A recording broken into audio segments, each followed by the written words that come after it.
Welcome into From the Nosebleeds. That's Zach Bryan on WOGL. Listen to him. In Cheyenne with my mother's ring on your hand.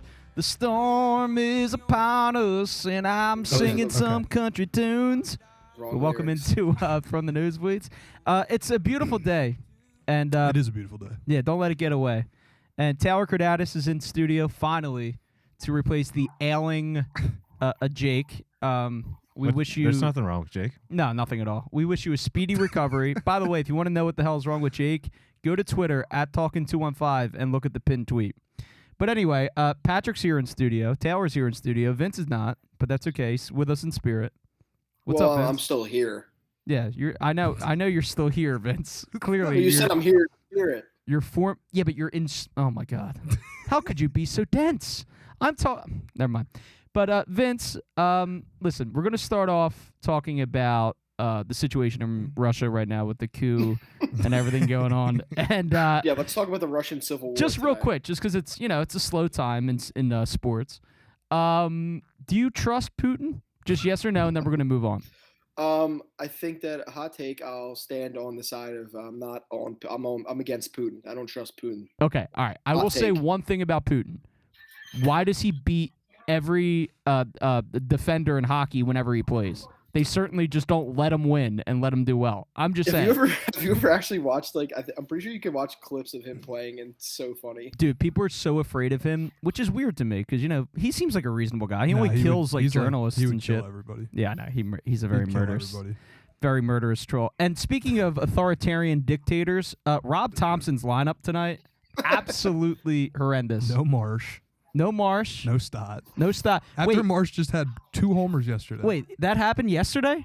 Yeah. 1 day ago, Brandon Marsh hit 2 home runs in a game? He must have exerted himself too much. Yeah, you think he ran around too much and then his little swamp hair got, tired? It was because he got soaked last night, so they really soaked him at the end of the game. Yeah, I saw that. And he probably caught a cold. Is that okay, so this might turn into an IL thing before I attack Rob. Dude, this is the prime example of analytics getting in someone's head too much. Because I don't know what analytics are telling him to not play Marsh, but anyone with any common sense would say this dude he started off the year scorching hot. He cooled down a little bit, and it looks like he's starting to turn the corner again now. And he just had a huge game. And why are you sitting him the following day? That's a great question, and the answer is there is no answer. I mean, it's just moronic. Is there a lefty on the mound today? Yeah, there is. Because there was a lefty on the mound yesterday. But here's the thing. The lefty on the mound today. 2 home runs. The lefty on the mound today for Chicago is Phillies legend Drew Smyly, who, funny story real quick about Drew Smyly. I had zero recollection of him being on the Phillies until me and Pat were at Barnaby's one time, and he was pitching in the game in Iowa. What the hell do they call that thing? The Field of Dreams game? One, yeah. And I look up, and it says Smiley on the screen, and O'Leary just casually goes, "Oh yeah, former Phillies, great!" And starts laughing, and I was like, "He was not on the Phillies, dude. You can't." He was. I know Drew Smyly well. He's been around forever. That guy was not on the Phillies. Sure enough, he was, and I got blasted in the goddamn group chat. How did you not pay attention to the 2013 rotation? Didn't Smiley have a nice quick little stint after he played left the Phillies? 3 games, I think, and then got hurt. And then spent the rest of the season on the IL, if I remember correctly. Vince, I'm not sure what he did after Philadelphia, but I wouldn't be surprised if he had massive success after leaving here. Yeah, exactly. Well, that's just what happens. Who was it? Charlie Morton just turned into this, phenom, great pitcher after he left Philadelphia. Yeah, I don't know, man. Well, you know who's one guy we can talk about that actually was highly projected and then left Philadelphia and hasn't amounted to anything for a number of reasons? Sixto Sanchez. Yeah. Apparently he's fat now. I think Jake was saying that. I remember that was a very big oh my God, that's a huge farm system loss, and he has amounted to nothing. Well, I mean, you could say the same with Jorge Alfaro too. I mean, this guy's been bouncing around like that, dude. He's on the Rockies now. I was randomly watching the Rockies game last night because I was kind of stoned and bored after work, and I'm looking at this guy rounding the bases, and he pulls up to second with a double or some shit. I'm like, dude, that guy looks fucking familiar as fuck. And then the announcer goes, and Jorge Alfaro is. I'm like, dude, what is happening? This comes off as being a hater, but it's just so nice to see when a guy leaves Philly and doesn't become great. Well, you can't really say that about the Angels outfielder that we traded. He's now on the Angels, and we traded him for a guy that's no longer in the organization. His name's Mickey Rourke. Mickey Moniak. That's the one. Jesus Christ. Are you? Okay. No, dude, I'm being sarcastic because this is a fucking disaster. I have to sit down and watch this guy fucking hit tanks every single night in L.A. He's been ass. With teammates with he's teammates with Shohei Ohtani, with Mike Trout, and he's going to lead that Angels team to the promised land. This is a bit of a side tangent here, but I think it's a good topic because you just brought up the Angels, and I posed this question in our group chat. And I want to hear more of an answer from you guys. Out of the 4 major sports in America, you can even, I guess, broaden it. Who cares though? Is Shohei Ohtani the best athlete in the world? Yes, he's got to be. He's got to be. I mean, I would say I don't think LeBron can hit a baseball. Well, no. I'm saying like in retrospect of their own sport, like I would say Ohtani, Mahomes, Connor McDavid, like they're all up there. But if you're saying Ohtani, like are you saying out of all the sports combined, or like just in their respective sport? I'm saying in their respective sport. Oh yeah, it's Ohtani. Who do you think is the best athlete? Yeah, it's got to be Ohtani. I mean, no. But here's the thing about Ohtani that you might be onto something there, Taylor. We don't know yet. I mean, he can't shoot free throws and shoot around. Right now, I don't think a basketball player is even in the top 3 because, like, I think, like I just mentioned, my top 3 would probably be Ohtani, McDavid, and Mahomes. But here's the thing with Ohtani that a lot of people aren't talking about. Giannis is up there. We might be witnessing the greatest baseball player to ever exist, period. And no one cares. And nobody cares. It's Babe Ruth. I don't know the exact numbers. I don't know the exact statistics, but isn't Ohtani like having one of the greatest statistical baseball seasons of all time right now? Well, I mean, yeah, because he's pitching and he's hitting. I mean, he just last night. He tossed 10 strikeouts and he hit 2 home runs. He's got a league-leading 27 home runs. Mm-hmm. I mean, this guy, we are witnessing like greatness, like literally. That term generational talent's thrown around a lot. This guy's like an alien. He's not like human. Illegal alien? No, I think he's legal. Shohei Ohtani is like a once in a century athlete. Like he's once in a century athlete. Oh yeah, dude. I mean, like, here's the weird thing. Like, the Angels have Mickey Mantle and Babe Ruth on their team, and they can't like get to the playoffs. Well, it's one is of that my fucking favorite, insane? It's one of my favorite memes in sports where it's like Shohei Ohtani and Mike Trout did something that hasn't been done since the 1920s, and the Angels lose 8-4. Yeah, like strong arm, tongue in his mouth, Doyle or whatever the fuck it's called, like strong arm, tungsten Doyle. Yeah, my cousin. But like it never fails. Like I don't know, dude. Hopefully Ohtani at least like gets out of there. I know Mike Trout has kind of become a sellout and like took all that money to stay. You know there. where he's going, right? Where? Steve Cohen. Maybe. Did you see Steve Cohen is like hosting a press conference for the fans? I watched the press conference. Did it already happen? Before I came here? Yeah. And here's the thing. Okay. I have a couple. Cohen? Yeah, Cohen. No, I'm Cohen. Yeah. There you go. It's Taylor. You quit on us, and you're back to. I forget the euphemisms, but whatever. Yeah, I am Cohen because this guy is at least. You're a Mets fan now? Oh yeah. I mean, I'm a fan of the owner. Yeah, sure. I think he's. You can't. I think you have to be upfront with your fan base when disasters are striking, and he was pretty honest, and it was kind of brutal. He said, "Listen, I mean, he did the whole like, the season's not over yet and all shit like that, but he was like, listen, I might have to sell at the trade deadline and shit like that." And he was like, we are very disappointed with where we are. I'm mad at all the players pretty much. They're all underperforming. They're all like not making plays, and it's like, dude, have you not watched the Mets over the last like, I don't know, 30 years. This is what they do, but they should trade us Pete Alonso for nothing. Yeah, I mean, I would take Alonso. Yeah. But it's also like getting Pete Alonso would be just extending Rhys Hoskins, pretty much. They're the same player virtually. Except Pete can play first base a little bit. Yeah. But, they're power hitters that can't hit for average. But anyway, I think the Cohen press conference was actually pretty good. At least he has the balls to go to the press when, his team is in shambles. Like, to me, that takes balls. I agree. I mean, I feel like there's not a lot of that kind of stuff, especially from owners, as far as like that much transparency. When's the last time you heard the Oakland Athletics owner call a press conference? Well, whoever that owner is, I don't even know the person's name. They're just like a big piece of shit. So I think it's Jonah Hill.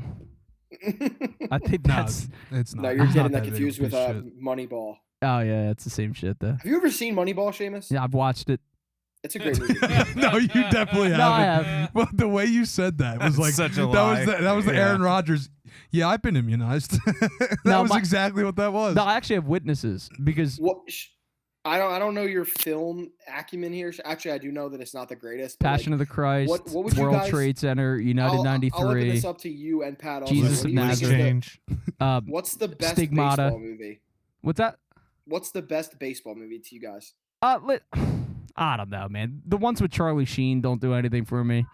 They really don't. What are those ones called? Major League?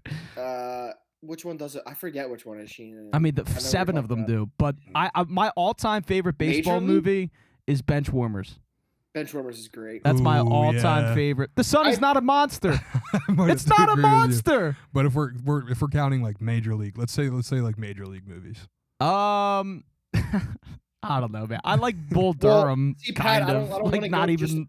I don't actually like that. I don't know. I'll watch it. I don't want to limit us to Major League movies because I think my number one answer Mighty Ducks is The Sandlot. Oh, The Sandlot. Well, yeah. If we're just doing baseball in general, it's going to be Sandlot and like Benchwarmers, like classics. I mean, Moneyball is up there. Yeah. But I mean, I was blackout drunk when I watched that. My brother forced me to watch it. So he hasn't watched it. No, I did, but like I did. But you don't remember it. I remember. So I was right. You did give an Aaron Rodgers answer.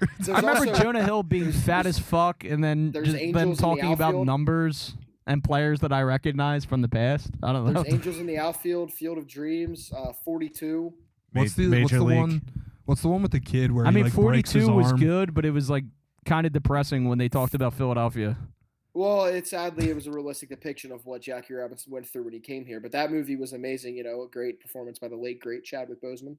Oh. Yeah, pour one out for the departed homie. Anyway, but yeah, there's a couple good baseball movies. But Moneyball. What's the one with the kid where he breaks his arm and then like becomes able to throw like 100 miles an hour? Is that Rookie of the Year?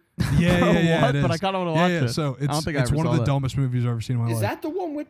Hold on, I'm gonna look this up. Keep talking. So basically, this kid is like playing Little League, sucks, breaks his arm, and can suddenly throw 100 miles an hour. Oh yeah. Because of the way it gets set. I think I have seen that. And so like the Cubs sign him because he's like a huge Cubs fan. Yes, I did watch this. That I liked it. And then in like the most important game of the season, he like re-breaks his arm somehow. And, has to like lob it over, and he strikes out the big fat guy that's on the Mets. Oh fuck! Basically, Daniel Vogelbach. Yeah, pretty much. Major League is the one with Charlie Sheen, Seamus. Major League, right? There's like 7 of them. I'm pretty sure. That I do not know. I think there's like at least 2. Put it that way. There's 3 of them. 3, yeah. That's 3 too many. That's 3 too many. Charlie Sheen like should not be in any sports movies. Why? Because he has AIDS? No. I don't even know if he has AIDS. I don't know if he has AIDS or HIV. Probably both. Taylor, cue up Streets of Philadelphia, please. By the way, that movie was actually fucking good. Sad, but good. The Tom Hanks is dying of AIDS movie called Philadelphia. Very good. And yes, I only watch it because Streets of Philadelphia was in it, but it was actually a very good movie. This conversation is making me want to go watch all these baseball movies I haven't seen in a while, like Angels in the Outfield. Yeah, I mean, Angels... All right, so here's the thing with movies like that. They're fun when you're like a little kid, but then they become an issue when you're like an adult because then you start to cry. And you believe in ghosts. Yeah, and then you're like, oh yeah, like what if this is real? And like certainly this is possible. And then you just realize that it's not. True, but like movies like that just are. You might as well hook up nostalgia directly into my veins because it's just so like, especially The Sandlot. The Sandlot's one of my favorite movies of all time, just because I loved it when I was young. The fat kid. I mean, the fat kid makes it. That was just like something you wanted to do with your friends every summer, just like grab some mitts and go play baseball at some local field. Like it was just. It's a shame. Yeah, I couldn't afford mitts though when I was a kid. It's a shame how bad they slaughtered that movie with the second one. Yeah, and second movie is horrible. Yeah, it's kind of like Didn't they make a whole series out of it too? That I do not know, but I wouldn't fucking doubt it. Does the Glory Days music video count as a baseball movie? No. Oh. Well, that would be my number one if it did count. If we're counting that, you might as well count Twilight because there's a baseball scene in that as well. Oh, I wouldn't know. I've never seen Twilight. I unfortunately have. Why? Dude, you didn't like Twilight? Those movies there's 3 Sandlot movies? What the fuck? Yeah, I mean, and then I think they did one where all of them are like older or something. Oh Oh, kind of like what Nickelodeon did with the Rugrats, All Grown Up. Yeah. I actually really liked All Grown Up. Or like, how they do American Pie reunion. Yeah, or like I think My Big Fat Greek Wedding had like a thing like 30 years later. I just want to know what inspired the people who were in charge of making this movie to do a sequel to The Sandlot 12 years later. Money. Well, money and 12 years because like, the next generation became also infatuated with that movie. Money. And money. Yeah, I guess. All right. Cash rules everything around me. Yes. Get the money. Dollar bills. So I think we I know we mentioned before it's a slow like time in sports right now, but we can't like do a podcast without at least addressing for a second the dumb rich people that died on the Titanic thing. Like, all right, here's my take on that. I don't like to see anyone die ever because I don't wish death upon anyone because it's so unknown. I wish death upon you. And it might hurt. I wish death upon you every day. But rich people should stop doing rich people shit because I don't feel bad for any of those people really, except for the son. Well, I think the best part about it was the guy that built the submarine, like, knew it wouldn't work. Yeah, there was a bunch of issues like they were known. He fired employees who presented problems. But the other thing too is apparently they had done multiple ventures down and it had worked the first couple times. Yeah, but there were like they got lucky. Yeah, 100%. But like, how stupid can you be? No, very stupid. Like, how stupid can you be? And this has sparked... If people smarter than you are like, hey, don't do this. No, I know. And this has sparked an entire ridiculous debate on regulations for shit like this. Like, for fucking submarine regulations. You have people that are saying, no, like that's too much government. Oh, it's too much government to try to protect people from, I don't know, dying when they're trying to fucking sightsee the fucking Titanic, which is a dumb idea, by the way. I mean, anyway, who gives a fuck? Not just but any rich schmuck with some money should be able to build their own submarine and like take people down to the depths. No, and that's why there should be regulations for shit like that. Hey, guess what, buddy? Hey, hell yeah, brother. The guy, small government. Well, when you're driving past a construction site, do you want to know why those people aren't dying because of heavy machinery? Because there's fucking regulations, dude. Like, sometimes that works I don't to want protect that. people. I know. In Dan McGuckin's case, who gives a fuck? I mean, like, you don't really want my opinion on this. It's too. No, I kind of don't, but also we'll all be shocked by your opinion, Vince. No, it's a slow news week, man. Lay it on us. Go ahead. No, I was just gonna say, like, it's one of those situations where, like, if I fucking died at the bottom of the ocean, none of those rich people would they wouldn't even think about it for another second. And also, Vince, like, I love you, right? Is it bad that I just laughed at the thought of you just dying at the bottom of an ocean? We've all thought about. Do you think you'd flip to the top? I don't know, but I could see one of us like 30 years down the road, like going fishing, and like just finding Vince's, dead body. You wouldn't. I subscribe to the phrase. Well, I would know by the MAGA hat.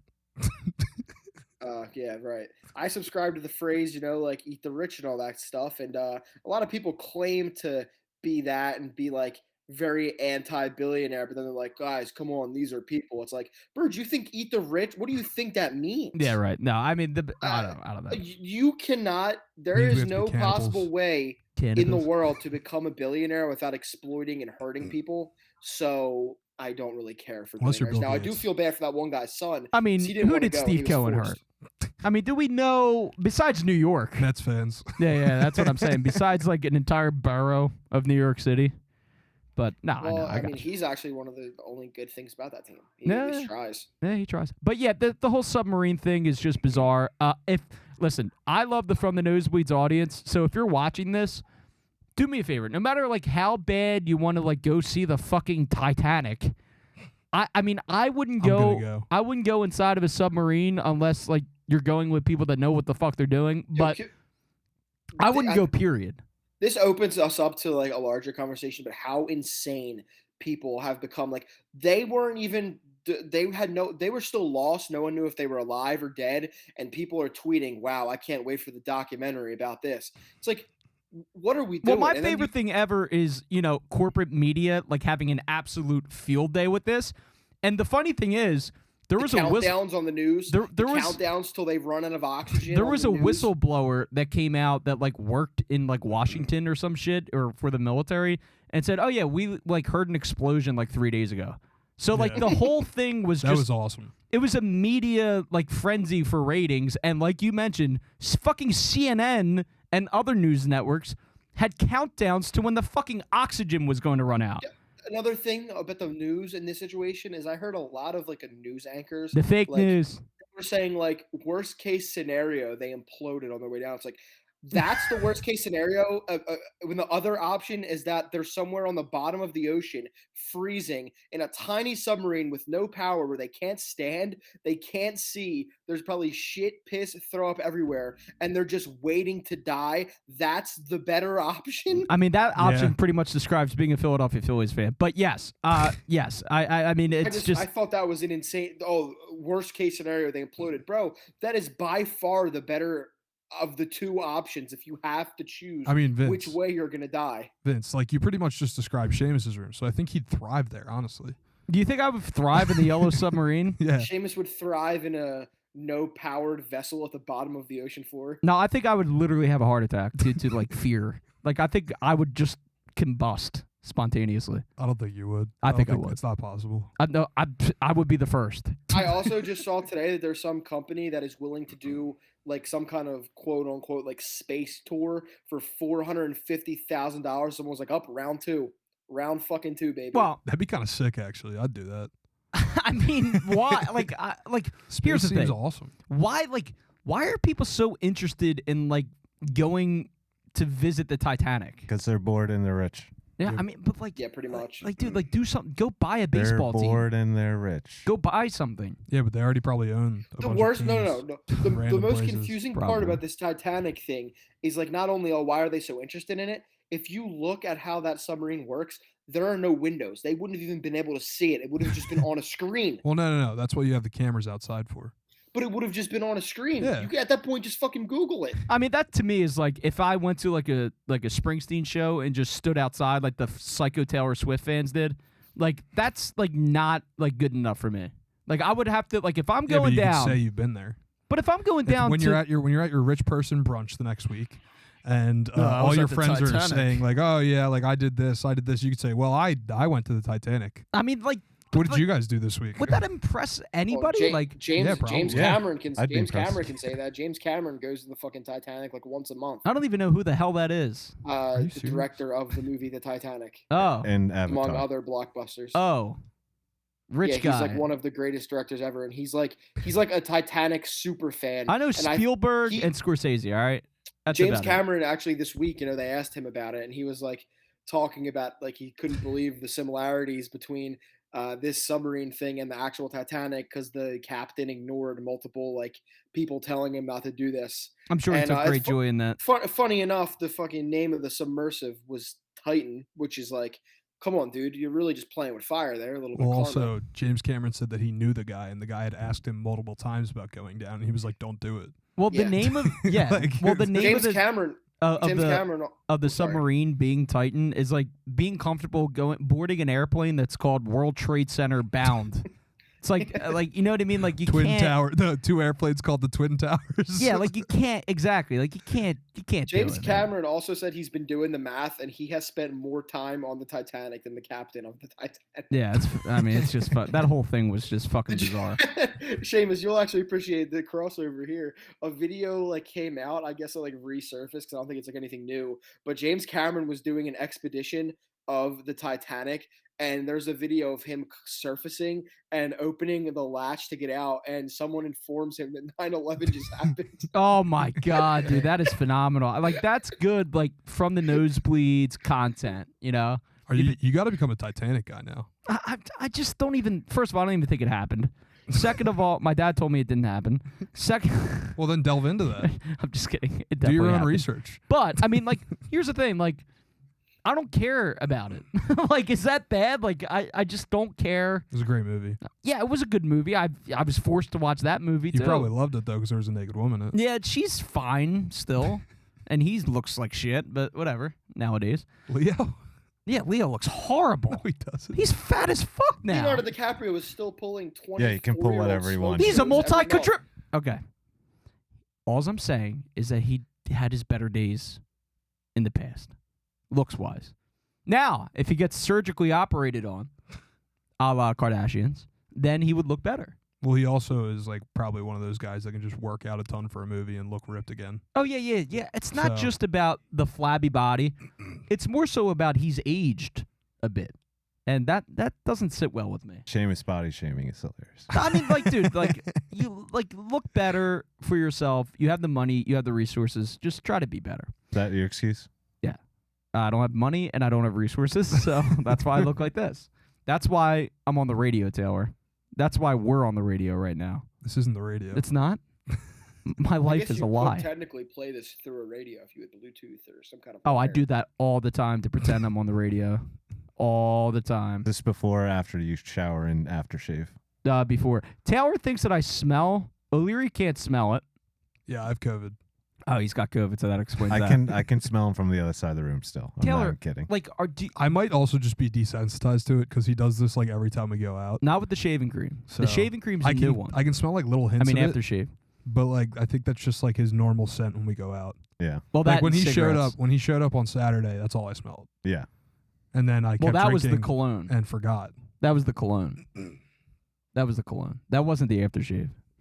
I didn't have the aftershave on Saturday. All right, let's just, let's dot our T's and cross our I's. Vince kind of looks Keep like he telling me wants more. to kill himself right Yeah. now. No, I'm good. I'm just tired.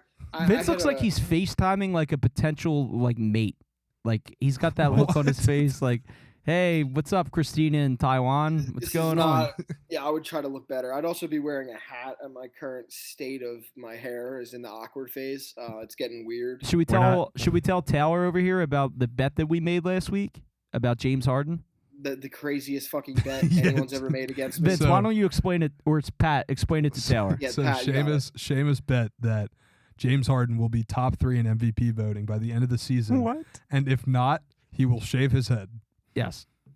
Bald. I will do that. Bald. Yes, bald. Yep, we are. And I'm not going to Unlike Vince. Yeah, Vince didn't go through with the whole operation. Seamus, this is just you just want to shave your head then, don't you? No, I mean I don't want to look like a member of the Ninth Reich or whatever. Then but why in the world would you make this bet?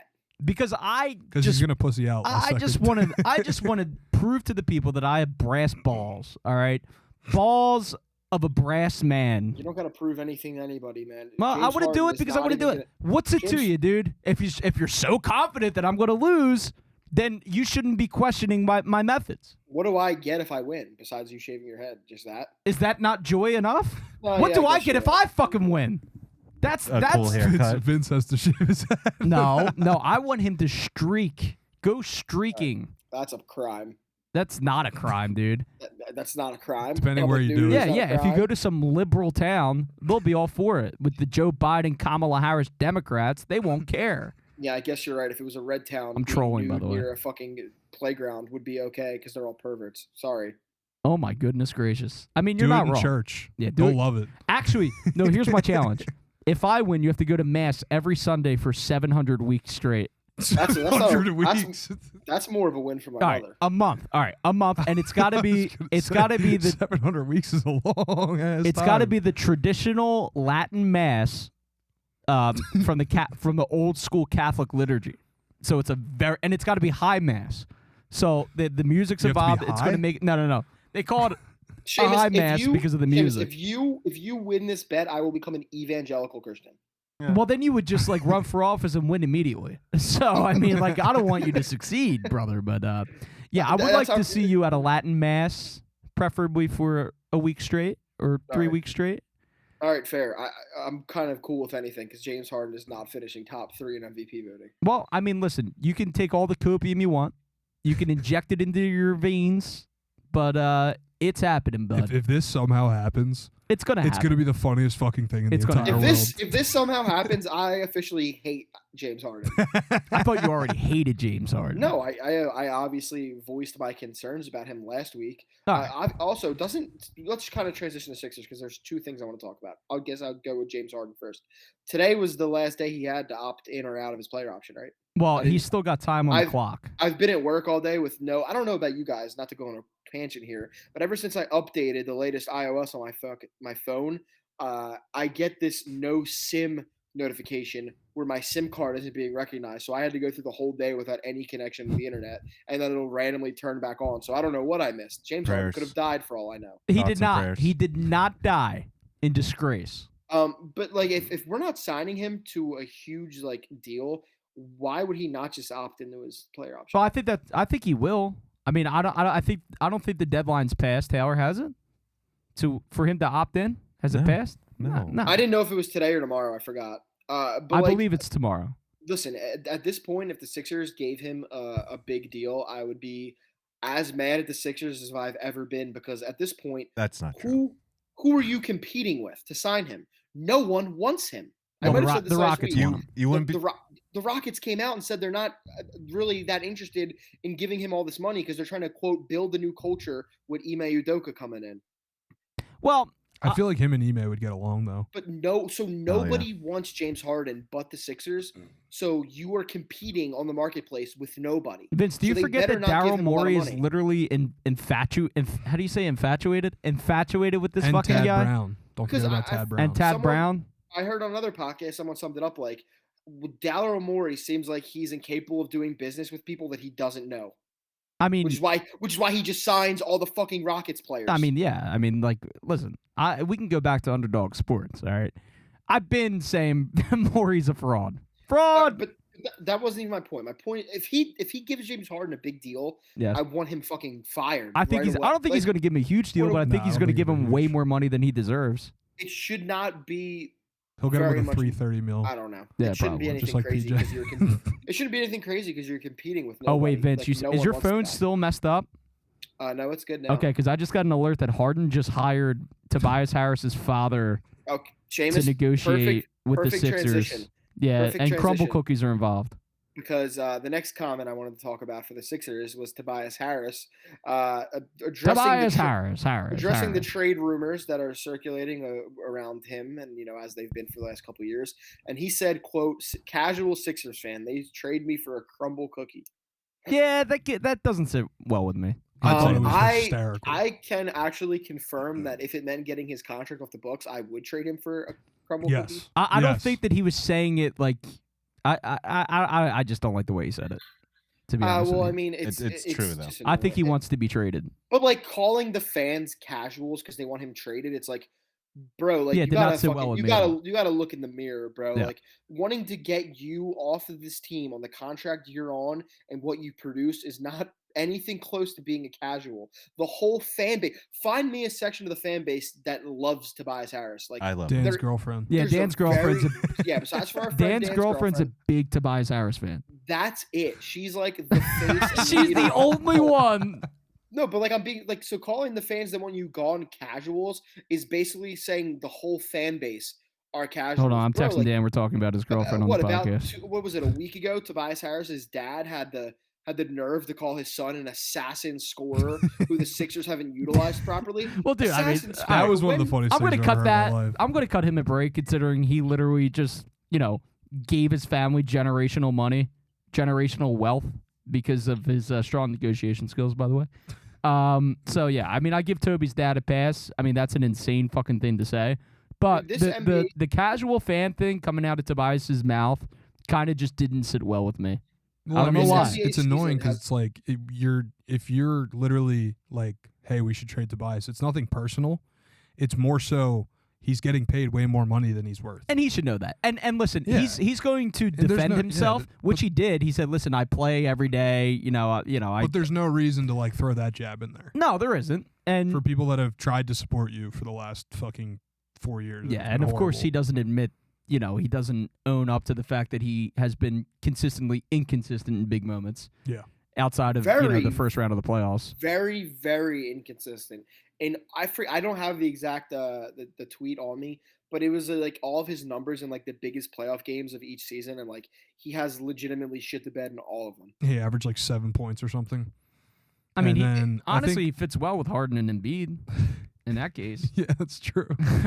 But I think the only like clutch thing he's ever done here was that Lakers game.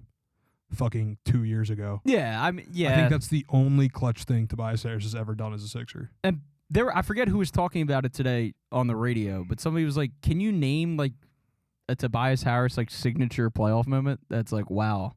There was like 1 3 he hit against Brooklyn this year. I was gonna say there's like a couple corner threes. I guess outside of round 1 of the playoffs. Yo, can we also just talk about like including these Tobias comments with his dad, like how this has been one of the funniest NBA seasons of all time with just all the shit that's happened.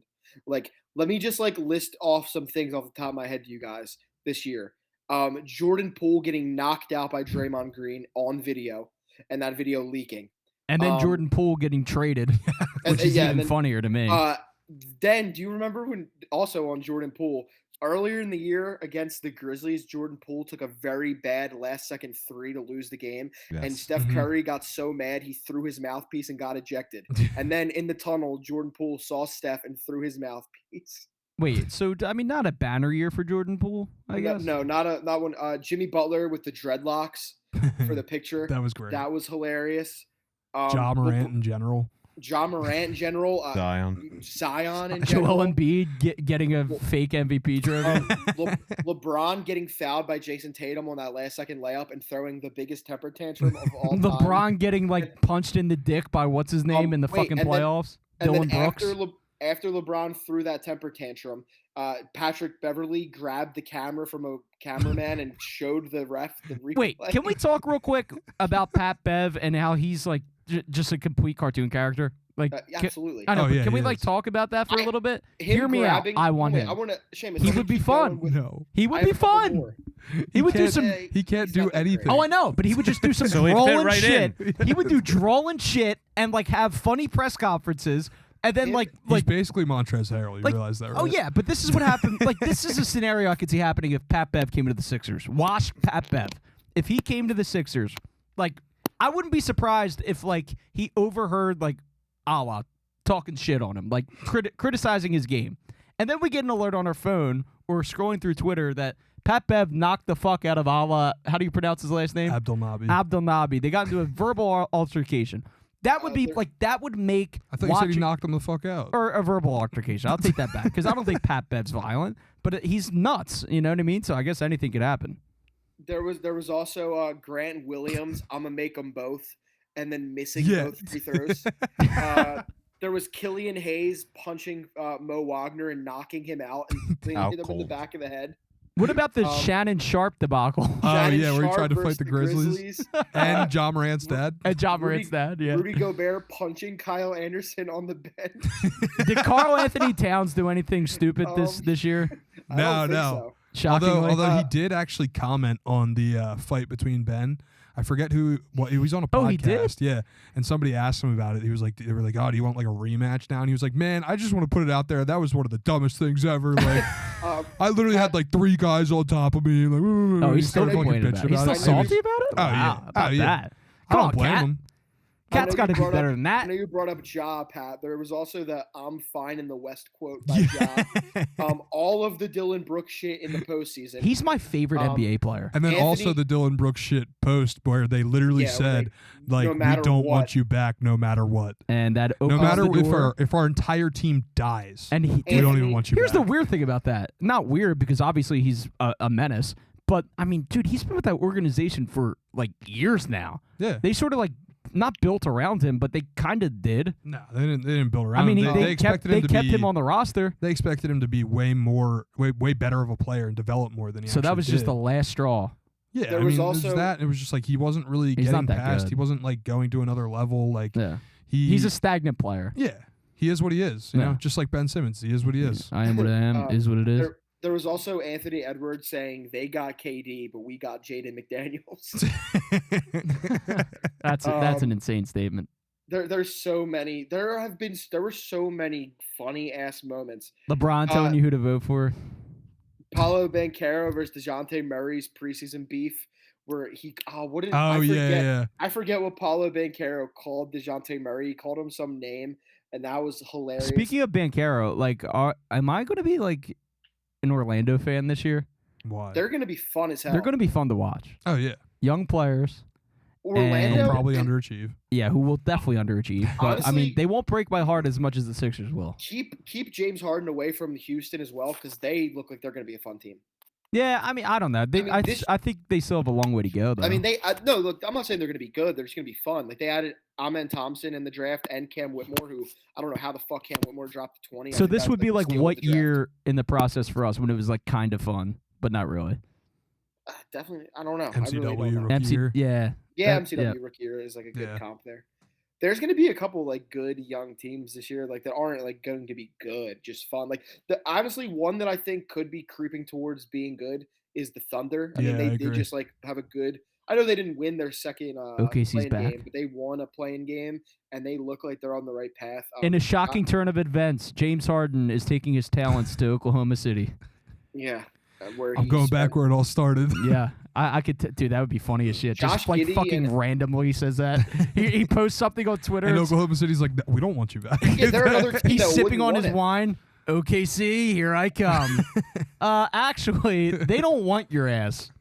They're Josh Giddey better, sadly. Yeah, dude, that'd Josh be hilarious. Giddey and SGA are like one of my favorite. Like back, like how do you say the G in SGA? Gilgeous Alexander. Gilgeous. Yeah. Is it Gilgeous? Dude, that's a perfect. Have you been saying Gilligus this whole time? Gilligan's Island. I just say SGA. Dude, I wish Irishman. I wish SGA was a Phil. That's the perfect Dan Baker name. Do it. I mean, I do it. Now I'm getting confused. Just do it. Shea Gilgeous Alexanders. Dude, perfect. Yeah, that's a good one. Junior. Dude, that'd be perfect. And him and his cousin, Nikhil Alexander Walker. Oh, my God. That's even better. Are you fucking kidding me? Dude, he's got a Walker involved? Yeah, go ahead. That's a big baseball name. I want to ask you guys a question, though, about this. Olajuwon.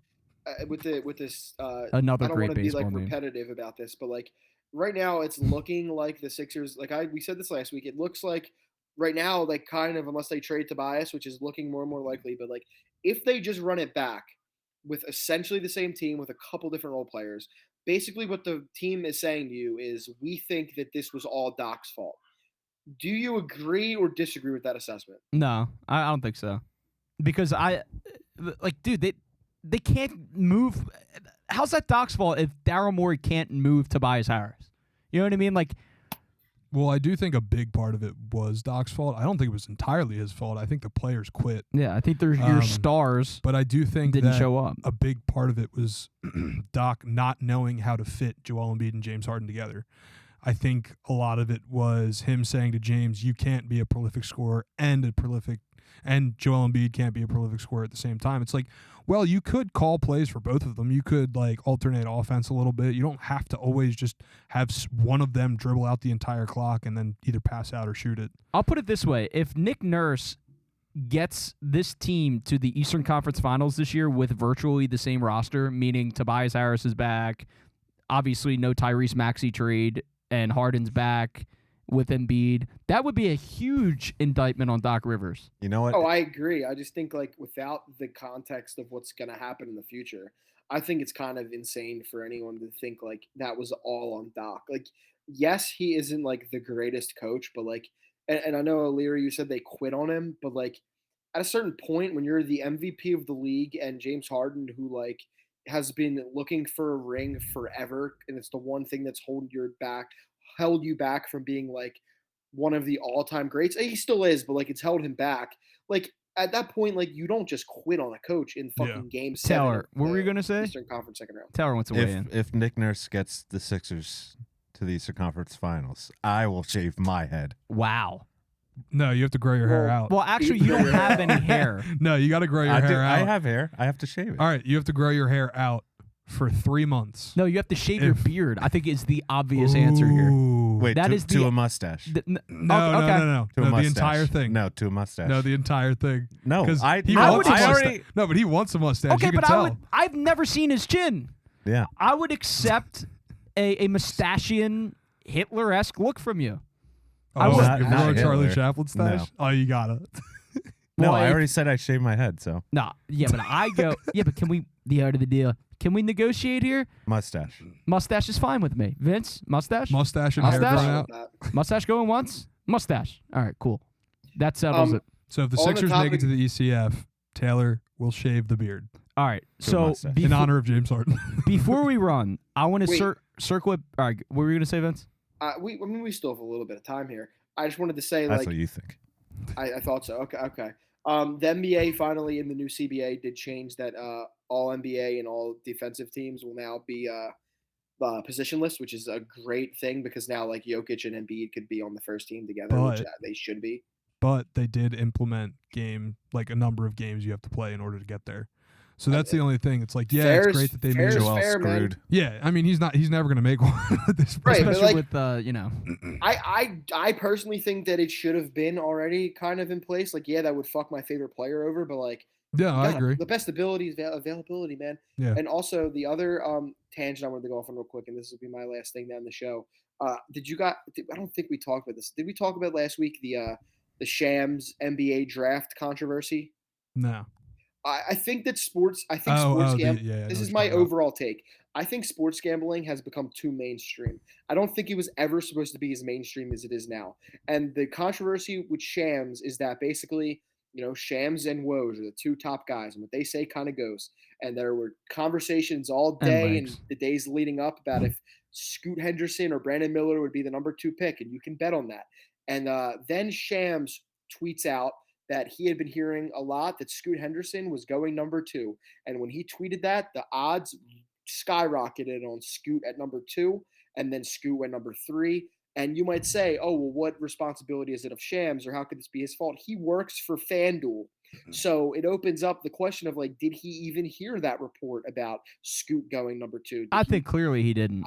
I'm just saying, like, it opens up the question of, like, these fucking sports insiders and these teams and these leagues, I just think that them having partnerships with sports books is such a slippery slope.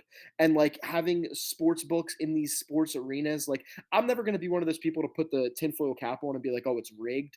But like, how am I supposed to know when, the NBA has a partnership with like DraftKings, for example? Hashtag Trump knew. How am I supposed to know that these refs aren't putting certain guys at the line to get an over-under, or putting certain guys in foul trouble to get an over-under on points or whatever? Like, we don't know that they're doing those kinds of, you know what I mean? Like, I tend to agree with you with that. There's a big conflict of interest there, and it's kind of corrupt. And I just think that this Shams thing kind of like put a spotlight on it. But I like the sports gamble, but I just don't think it was ever meant to be as mainstream as it is right now. It's a little odd. I think another big thing that comes along with that is obviously you have like all the football guys that are getting punished right now. There was like, I think 6 or 7 of them that are getting punished for gambling on, a couple of them are gambling on team property or like at a hotel or whatever. But I just think it's a lot of bullshit. Like, I understand that they shouldn't gamble on NFL games, but like, you guys are the ones pushing this to be mainstream. They're promoting it all over. Yeah, like it's very hypocritical. I understand, like, if you say to them, don't bet on your own NFL games. Right. That's fine. Like, don't be I Pete understand Rose. Where you say don't bet on the NFL in general. That's fine. Whatever. They might get inside information from another team, which also is part of the rules that you're not allowed to disclose insider information. Right. But like, who the fuck cares if they're sitting in the locker room betting on a soccer game? No, I agree. Or a baseball game. I agree. I mean, that's ridiculous. It's totally hypocritical, and it's a fucking stupid topic that we even have to discuss it because it is literally like it's not a big deal to me, and I think to the general public, it's no big deal if a random obscure NFL player bets on an NFL game. Now, I understand not betting against your own team or for your own team or whatever. Like, I get that. I get that, like, because that comes into play the integrity of the sport thing, but also these guys that were getting flagged were guys that like didn't play. Yeah, no, I know. So it's like, dude, it's like I don't give a fuck. For me, at least, like the integrity of the sport is already a little bit in question with the leagues having partnerships with these sports books. Like I just said 5 minutes ago, we don't know if these refs are doing certain things to make sure guys hit certain numbers. Like, again, I'm not trying to say, oh, the NBA's rigged, oh, the script, blah, blah, blah. I'm just saying I could definitely see certain things as like, oh, fuck, this guy's over-under is 30 points. Like, let's make sure he gets to the foul line tonight. Yeah, I agree with that. But to wrap up the show real quick, I want to circle back to the Phillies because why wouldn't I do that? this Bryce Harper fella who's getting paid a shit ton of money, $300 million, in fact, or $330 million, in fact, was clearly rushed back from an injury, is clearly not healthy, and clearly has zero power. I mean, there is no power. Bryce Harper without power is not Bryce Harper. I mean, it's just simply not Bryce Harper. Yeah, the two I don't understand the point of making him come back early or allowing him to accelerate his rehab early in literally record fashion from this surgery. And we're all applauding it, and it's like he's not the same player. He is a shell of himself. I mean, the batting average is there, but I mean, dude? If I have to see this guy like fly out to like barely the warning track and throw his bat, and now he's upset, and the whole morale of the team's probably upset because look, Mr. $300 million can't hit a goddamn home run, and he's pissed about it, and stupidly gets ejected from a game the other day, which is fucking uncalled for, because he's frustrated that he can't hit a fucking home run. Then I don't know, like this team's like kind of fucked if Bryce Harper can't hit home runs. So I mean, is this going to be an extended thing, or is he about to climb out of it? I don't know, but it's not good right now. I think he'll come around eventually. I mean, he's definitely one of those type of players that like has the talent. We know he can do it. I think it's gonna happen. I do think they rushed him back a little bit. I think so too. But I also think they saw how big of a hole they were in with how they were playing. And the only thing that kind of sparked the lineup a little bit at that time was him coming back. Sure. I mean, I understand why they did it, I guess. Mm-hmm. But it's like, looking back, like, I mean, this guy has no power. Especially when you have him for, the next 9 years? Like, why would you risk further injury or even, like, prolonging this current injury to just, like, give a spark to a team that doesn't necessarily need it right then and there? And they won 5-1 last night, and the offense has been coming around a little bit as of late, but this team is mostly being carried, I can't even believe I'm saying this, by fucking starting pitching. This team is being carried by starting pitching. Ranger Suarez is elite. I mean, he's an ace. I mean, like, what can I say? He's performing like an ace.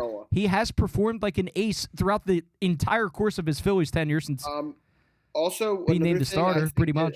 Another thing I think this fan base needs to hold back off now is I know how excited we all are and were to sign Trey Turner. I know that it's exciting, and every single time he gets on base, it's not exciting for me at all. Hold on, let me finish. Every time he gets on base or hits a rare home run, everyone's so quick to be like, Trey's back, Trey's back, Trey's back. He's just simply not. He's not back. Not at all. He's lucking into a home run every now and then, but even Alex Boehm runs into a home run every now and then. Right. That's fucking Trey Turner is certainly not back, and also like he's fine defensively. I think that a lot of this fan base overrated how good. He was never a great defender. But I feel like a lot of people talk themselves into him being some great defender when he never was. But I the John Hamm documentary. I would like to address the whole Phillies fan base.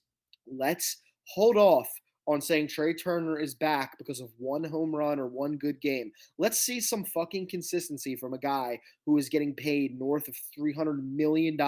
I totally agree with that. You got to give that advice to your buddy Eric. Yeah, I mean, dude, Eric's just delighted. I know that Eric loves Trey Turner. I do think that we're a little subjected to more of that just because of the group chat that we're in and the people that are in it. I mean, I see it on Twitter. No, I mean, like people are saying, like with every minuscule thing Trey Turner does. Why do you guys care about the price tag on Bryce when it's not salary cap sport? I'm just saying I don't really care about the price tag on Bryce. You brought it up at least 5 times. Because, I mean, this guy is a fucking MVP, 2-time MVP, and he's giving you nothing, and he's making a lot of money. And James is also saying he's worth that money. Yeah. But he definitely was when we signed him. And he still it just sucks to see him perform the way he's performing I don't think he's healthy, to be honest with you. Like, that's I'm not mad at Bryce Harper. I'm sort of mad at Bryce Harper if he said, I want to come back now, and they listen to him because that's their fucking investment. He is their major investment. Well, I was just asking. He's the face of the franchise. No, I was just saying the price tag. What about it? You keep mentioning it, so I just want to know why it's making a lot of money. Right. I mean, the price tag matters because not everyone gets paid $330 million. Ohtani's about to get $1 billion, by the way. When you do make that money, like you are in an echelon of the elite in baseball, so you have to play like it. Yeah, most people aren't 0.1% of their profession also. So right, but he's playing below his echelon that he's getting paid in. Like I want to move off the Harper topic because it's very sensitive to me because I'm very spitting angry about the whole thing and we could be here for anyway, hours. Phillies fans, please let Trey Turner have like a string of good games. But I want to talk real quick, like before we leave, I want to talk real quick about the trade deadline. This is all right. This is going to be the most insane. Wait, Taylor had a Phillies thing you wanted to talk about. All right. Related. Go ahead, Taylor. Let's hear Taylor's The Phillies thing. made you happy over the weekend, you were saying? A moment in a Phillies game. All right. So the one that went mini viral with the Ozuna home run,